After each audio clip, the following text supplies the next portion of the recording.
నమస్తే అండి. 12 సంవత్సరాలకు ఒకసారి పూరీ నగరాన్ని ఎందుకు చీకటిగా చేస్తారు?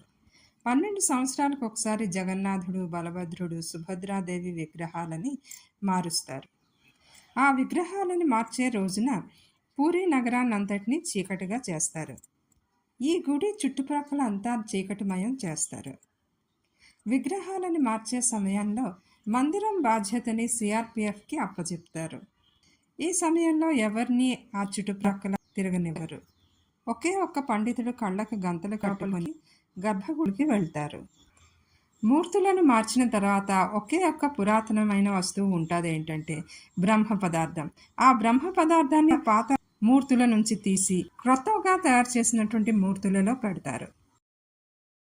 ఈ బ్రహ్మ పదార్థం గురించి ఒక కథ ఉందండి. ఈ బ్రహ్మ పదార్థాన్ని ఎవరైతే చూస్తే వారు వెంటనే మృత్యువాత పడతారు. ఈ బ్రహ్మ పదార్థాన్ని శ్రీకృష్ణుడికి సంబంధించినదిగా చెప్తారు.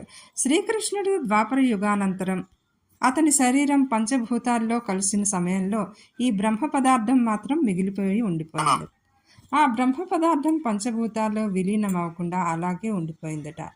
ఆ బ్రహ్మ పదార్థాన్నే ఇప్పుడు జగన్ మూర్తులలో అమర్చుతారట. ఇదండి అసలు కథ. ఈ వీడియో మీకు నచ్చినట్లయితే నా ఛానల్ని సబ్స్క్రైబ్ చేసుకోండి. జై జగన్నాథ్.